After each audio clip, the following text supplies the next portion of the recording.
ચાલો આપણા જે ગુજરાતીનો કયો પાઠ ભણવાના છે. ત્રીજો પાઠનું નામ શું છે? સાચી હજ. બગદાદ શહેરમાં શેખ અબ્દુલ્લાનો પરિવાર રહેતો હતો. શેખ અબ્દુલ્લા ખૂબ જ ધાર્મિક હતા. દર વર્ષે હજ પર અનેક લોકો જતા ત્યારે તેમને પણ હજ કરી આવવાની તીવ્ર ઈચ્છા રહેતી હતી, પરંતુ ગરીબીને કારણે તેઓ હજ કરવા જઈ શકતા ન હતા. હવે એક શહેર હતું જેનું નામ શું હતું? બગદાદ. અને બગદાદમાં કોણ રહેતો હતો? શેખ અબ્દુલ્લાનો પરિવાર રહેતો હતો. શેખ અબ્દુલ્લા ખૂબ જ ધાર્મિક હતા. ધાર્મિક એટલે ધર્મને માનવાવાળા હતા. દર વર્ષે હજ પર અનેક લોકો જતા ત્યારે તેમણે પણ હજ કરી આવવાની તીવ્ર ઈચ્છા રહેતી. એટલે જ્યારે દર વર્ષે હજ નીકળે. હજ એટલે ખબર ને, મક્કા મદીના શરીફ ત્યાં જવાનું. તો ત્યાં જવા માટે જ્યારે અનેક લોકો નીકળતા હતા ત્યારે તેમણે પણ થતું હતું કે મેં ક્યારે હજ કરવા જાઉં એમ. એમને પણ થતું હતું કે મેં પણ હજ કરવા જઈશ, પણ ગરીબીને કારણે એટલે એમના પાસે આટલા પૈસા ન હતા કે તેઓ હજ પર જઈ શકે. તેથી ગરીબીને કારણે તેઓ હજ કરવા જઈ શકતા ન હતા. એક વર્ષે જ્યારે બગદાદના લોકો હજ માટે નીકળ્યા ત્યારે શેખ અબ્દુલ્લાને તેમની ગરીબાઈના કારણે હજમાં ન જોડાઈ શકવાનું ભારે દુઃખ થયું. હવે એક વર્ષે જ્યારે બગદાદના લોકો હજ માટે નીકળ્યા, એટલે જ્યારે જે શહેરમાં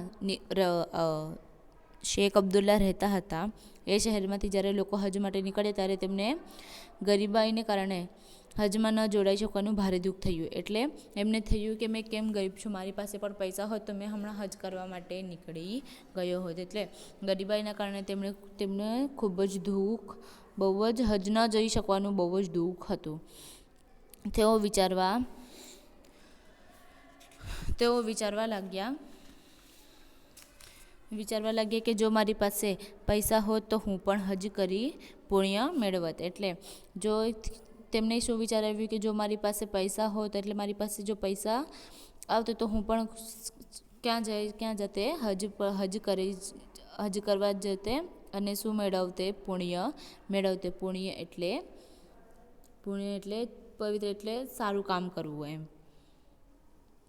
શેખ અબ્દુલ્લાને હજ કરવા જવાનું વારંવાર યાદ આવતું, પરંતુ તેઓ મન મારીને બેસી જતા. શેખ અબ્દુલ્લાને હજ કરવા જવાનું વારંવાર એટલે જ્યારે પણ હજ કરવા નીકળે લોકો ત્યારે પણ તેમને થતું હતું કે મેં પણ જાઉં, પણ તેઓ શું કરતા? મન મારીને બેસી રહેતા. એટલે મનની ઈચ્છાને દબાવી રાખતા કે મારી પાસે તો પૈસા જ નથી, મેં કેવી રીતે જાઉં એમ પોતાના મનને શું કરતા?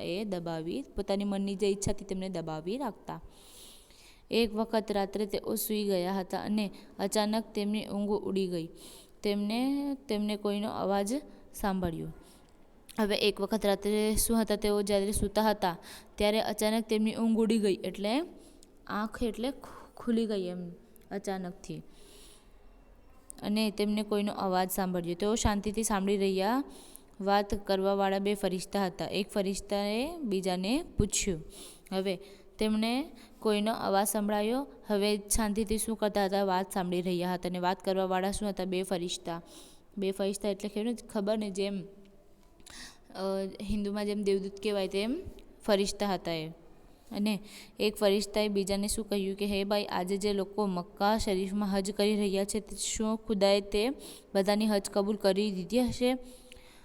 તો બીજા ફરિશ્તાએ જવાબ આપ્યો ના. હવે એક ફરિશ્તાએ બીજાને શું પૂછ્યું કે જે લોકો આજે હજ કરવા મક્કા શરીફમાં હજ કરી રહ્યા છે, તો ખુદાએ તેમની હજ કબૂલ કરી દીધી હશે એમ? કેમ કે જે ઈરાદો લઈને એ લોકો ગયા હશે તો ખુદાએ તે કબૂલ કર્યું હશે કે નહીં? તો બીજા ફરિશ્તા શું જવાબ આપ્યો કે નહીં.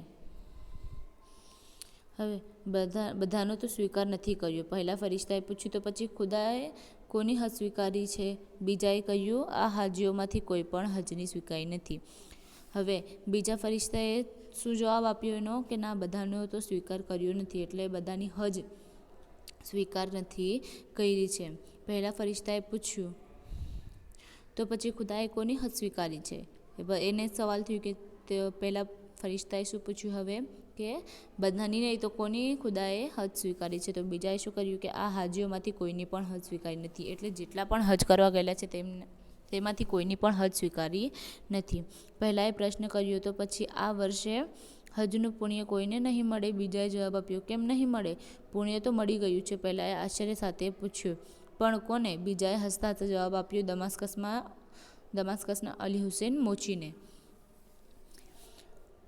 હવે પહેલાં એ પ્રશ્ન કર્યો કે આ વર્ષે હજનું પુણ્ય કોઈને પણ નહીં મળે, એટલે જે લોકો સવાબ કમાવા માટે હજ પણ ગયા છે તેમને કોઈ પણ માણસને મળે જ નહીં. તો બીજા શું જવાબ આપ્યો કે કેમ નહીં મળે, પુણ્ય તો મળી ગયું છે. એણે શું જવાબ આપ્યો કે ના એવું નથી, પુણ્ય તો મળી ગયું છે, એટલે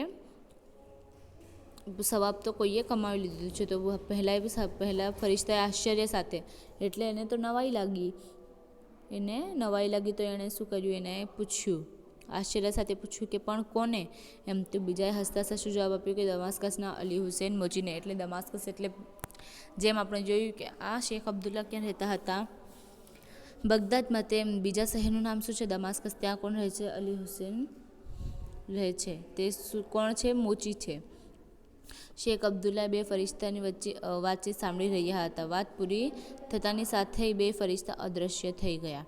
હવે શેખ અબ્દુલ્લા શું કહી રહ્યા હતા? બે ફરિશ્તાની વાત સાંભળી રહ્યા હતા અને વાત પૂરી થતાની સાથે બે ફરિશ્તા ક્યાં થઈ ગયા? અદૃશ્ય. અદૃશ્ય એટલે ખબર ને, ગાયબ થઈ જવું. બે ફરિશ્તા શું થઈ ગયા? ગાયબ થઈ ગયા. શેખ અબ્દુલ્લા મૂંઝવણમાં પડી ગયા. તેમને સમજાતું ન હતું કે હજ કર્યા સિવાય હજનું પુણ્ય કેવી રીતે મળી શકે. હવે શેખ અબ્દુલ્લા શું થઈ ગયા? મૂંઝવણમાં. એટલે એ વિચાર કર્યા કરતા હતા કે કેવી રીતે એમને સમજાતું જ નહીં હતું કે હજ કર્યા સિવાય તો હજે પણ નહીં ગયા હતા તો પણ તમને હજનું પુણ્ય કેવી રીતે મળી શકે. તો બીજા દિવસે તેમાં દમાસ્કસ જવા રવાના થયા. હવે બીજા દિવસે ક્યાં? દમાસ્કસ એટલે સિરિયા દેશનું એક શહેર છે, એટલે શહેરનું એક નામ છે. તેઓ દમાસ્કસ જવા માટે રવાના થઈ ગયા. પૂછતા તેઓ અલી હુસેનના ઘરે આવ્યા. હવે એમને ખબર તો નહીં હતું, પરંતુ એ બધાને પૂછીને ક્યાં ગયા? અલી હુસેનના ઘરે આવ્યા. અલી હુસેને તેમને આવવાનું કારણ પૂછ્યું. શેખ અબ્દુલ્લાએ રાત્રે સાંભળેલી સઘળી વાત તેમને કહી સંભળાવી. હવે અલી હુસેન તેમને આવવાનું કારણ પૂછ્યું, એટલે અલી હુસેન શેખ અબ્દુલ્લાને પૂછતા છે કે તમે અહીંયા કેમ આવ્યા છો? એમ શું કારણ શું છે અહીંયા આવવાનું? તો શેખ અબ્દુલ્લાએ રાત્રે જે સાંભળી હતી બંને ફરિશ્તાની સઘળી, એટલે આખી વાત તો તેમને કહી સંભળાવી. એમની વાત સાંભળીને અલી હુસેન તો બેભાન જેવા થઈ ગયા. ભાનમાં આવતા તેમણે પોતાની વાત આ રીતે કહી. હવે એમની જે વાત હતી, શેખ અબ્દુલ્લાએ જ્યારે વાત સંભળાવી અને જ્યારે અલી હુસેને જ્યારે આ વાત સાંભળી ત્યારે તો અલી હુસેન કેવા થઈ ગયા? બેભાન જેવા થઈ ગયા. એટલે તેમને તો કંઈ હોશ જ નહીં રહ્યું એમ. અને ભાનમાં જ્યારે આવ્યા, જ્યારે એમને કંઈ સમજ પડ્યું, ત્યારે એવી હાલતમાં તેમણે પોતાની આ રીતે કહી વાત. તેમણે શું કહી વાત? પોતાની કેવી રીતે કહી જોઈએ કે ભાઈ હું એક ગરીબ માણસ છું. કેટલાય વર્ષોથી વિચારતો હતો કે હજ કરી આવું. થોડું કરીને હજ માટે મેં રૂપિયા ભેગા કર્યા હતા.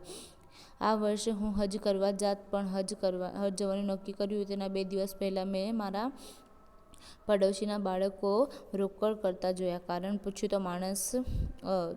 કારણ પૂછ્યું તો જાણવા મળ્યું કે બિચારા બાળકોને કેટલાય દિવસોથી ખાવા માટે કંઈ જ મળ્યું ન હતું અને ખાવાનું મેળવવાનો કોઈ જ રસ્તો દેખાતો ન હતો. તેમના પિતાજી મૃત્યુ પામ્યા હતા અને મા ખૂબ જ બીમાર હતી. મારાથી એ બાળકોનું દુઃખ સહન ન થયું. મેં મારા ઘરેથી રોટલીઓ મોકલી અને પછી જે પૈસા હજ માટે ભેગા કર્યા હતા તે બધા જ તેમને આપી દીધા. મેં વિચાર્યું કે હજ તો ગમે ત્યારે જઈ શકાશે, પરંતુ આ બાળકોની તકલીફ તો મારે આજે જ દૂર કરવી જોઈએ. હવે આપ કહો, તેઓની આ હાલત જોઈને હું હજની ખુલાસી કેવી રીતે ઉજવી શકું? સાંભળ્યું તમે? હવે અલી હુસેને પોતાની વાત કેવી રીતે કરી? શેખ અબ્દુલ્લાને શું કહ્યું કે હું તો કેવો માણસ છું? ગરીબ માણસ છું અને કેટલાય વર્ષોથી વિચારતો હતો કે હું ક્યાં જાઉં, હજ કરવા જાઉં, પણ હું તો ગરીબ માણસ છું, એટલે મારે આટલા બધા મારી પાસે પૈસા ન હતા. પણ મેં શું કર્યું કે થોડા પૈસા મેં જમા કર્યા અને જ્યારે રૂપિયા ભેગા કર્યા ત્યારે ભેગા થઈ ગયા. અને આ વર્ષે જ્યારે બધા હજ માટે જવાના હતા ત્યારે હું પણ જવાનો હતો. પણ હજ જવાનું નક્કી કર્યું તે પહેલાં 2 દિવસ પહેલાં જ એણે શું જોયું કે એના પડોશીના બાળકો શું કરતા હતા? રોકડ કરતા હતા. એટલે બહુ જ રડતા હતા. કારણ પૂછ્યું તો જાણવા મળ્યું, એટલે એના ઘરમાં એણે કારણ પૂછ્યું કે કેમ તમે રડતા છો એમ. તો બિચારા બાળકોએ કેટલા દિવસથી ખાવા માટે કંઈ જ મળ્યું ન હતું. કેમ એ લોકો બાળકો રડતા કેમ હતા? કેમ કે તેમના કેટલાક દિવસોથી શું ન મળ્યું હતું? ખાવા માટે કંઈ જ મળ્યું ન હતું, અને ખાવા મેળવવાનો કોઈ રસ્તો દેખાતો જ ન હતો. કેમ કે એ પણ ગરીબ હશે, એમની પાસે પૈસા હશે નહીં, અને તેમના પિતાજી શું પામ્યા હતા? મૃત્યુ પામ્યા હતા. એટલે કમાવાવાળો કોઈ હતો નહીં, અને જે મા હતી તે પણ શું હતી? બીમાર હતી, અને નાના બાળકો કેવી રીતે કમાવા જાય? એટલે ખાવા માટે કંઈ રસ્તો દેખાતો તેમને હતો નહીં. તેથી બાળકોએ કેટલા દિવસથી ખાવાનું ખાધું ન હતું, તેથી તે શું કરતા હતા? રોકડ એટલે રડતા હતા. હવે મારાથી એટલે અલી હુસેનથી આ બાળકોનું દુઃખ સહન ન થયું. એટલે આ બાળકો જેવી રીતે જે રીતે એ લોકો પીડાતા, એટલે દુઃખ સહન કરતા હતા, તે દેખાયું તેમનાથી નહીં. હવે તેમણે શું કર્યું કે તેમના ઘરેથી શું મોકલી આપ્યું? રોટલી મોકલી આપી, અને જે હજ માટે પૈસા ભેગા કર્યા હતા તે શું કર્યું? તેમણે બધા જ પૈસા એમને આપી દીધા. અને એમણે શું વિચાર્યું કે હજુ તો ગમે ત્યારે થઈ શકાશે. જેમ અત્યારે મેં થોડા ભેગા પૈસા કરીને જવાનો હતો, તેવી રીતે પછી પણ મેં શું કરી લેવા? પૈસા ભેગા કરીને જઈશ. પણ હમણાં આ બાળકોને મારા હજ કરતાં વધારે અહીંયા શું છે? એ લોકોને જરૂરત છે. કેમ કે એ લોકોએ બહુ દિવસથી ખાવાનું નહીં ખાધું હતું તેથી. અને પરંતુ આ બાળકોની તકલીફ તો મારે આજે જ દૂર કરવી છે. એમણે શું વિચાર્યું કે હજ મેં પછી ક્યારે પણ જઈ શકીશ, પણ બાળકોની તકલીફ તો શું કરવું છે? મને આજે જ દૂર કરવી છે.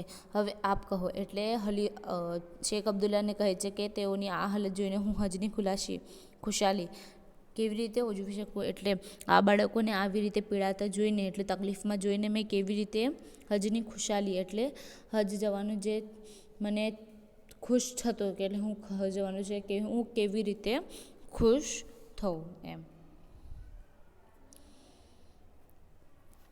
હવે શેખ અબ્દુલ્લાએ ઊંડો શ્વાસ લીધો, ખુદાનો આભાર માન્યો અને મોચીને કહેવા લાગ્યા.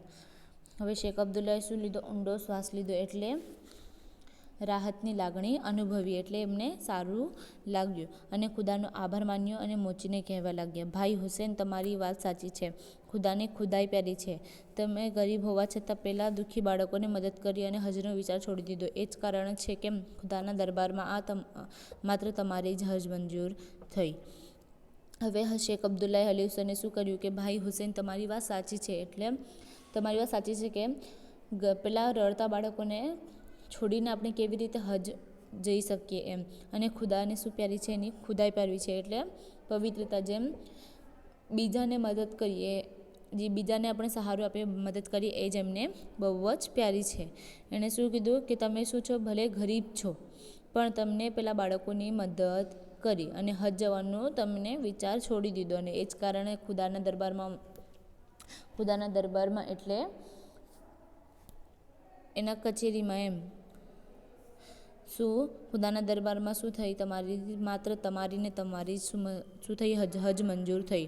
અલી હુસેન આંખમાં ઝરઝરિયા સાથે આકાશ તરફ જોતા રહ્યા અને મનોમન ખુદાનો આભાર માનતા રહ્યા.